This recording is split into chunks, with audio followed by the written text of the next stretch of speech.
começa mais uma semaninha de aula. Isso mesmo, participe todos os dias. As tias querem ver as fotos das atividades, não deixe de participar. E hoje nós vamos trabalhar as vogais que vocês já conhecem. A, E, I, O e U. Isso mesmo, as vogais. Com as vogais A, E, I, O e U, nós podemos escrever várias palavras que também começam com essa letrinha, tá bom?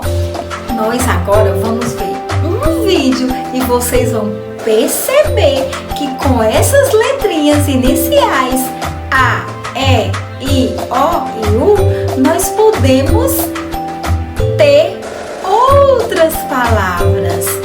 Vamos prestar atenção ao som? Vamos perceber o som das vogais nas palavras.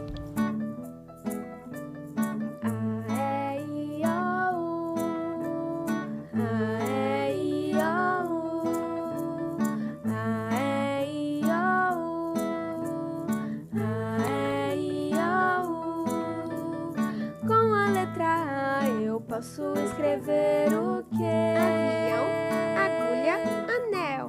Com a letra E eu posso escrever o quê? Elefante, escova, espada.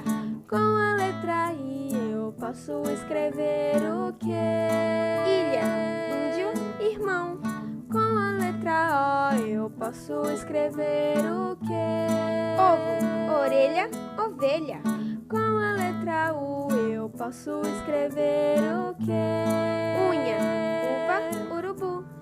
A, E, I, O, U. A, E, I, O, U.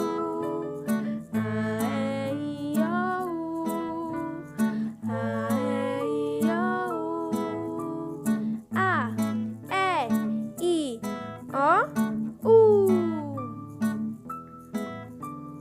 U, O, I, E, A. A, E, I, O, U.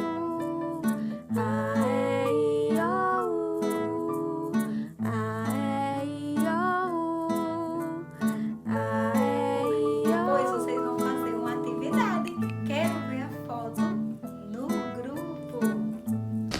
Então, crianças, vamos procurar qual vogal inicia o nome óculos.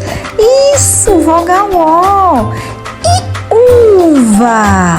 Letra U, parabéns. Estrela. Letra E, muito bem. E avião?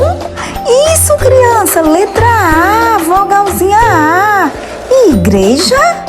Vogal I, vai ligar para a vogal I, isso mesmo.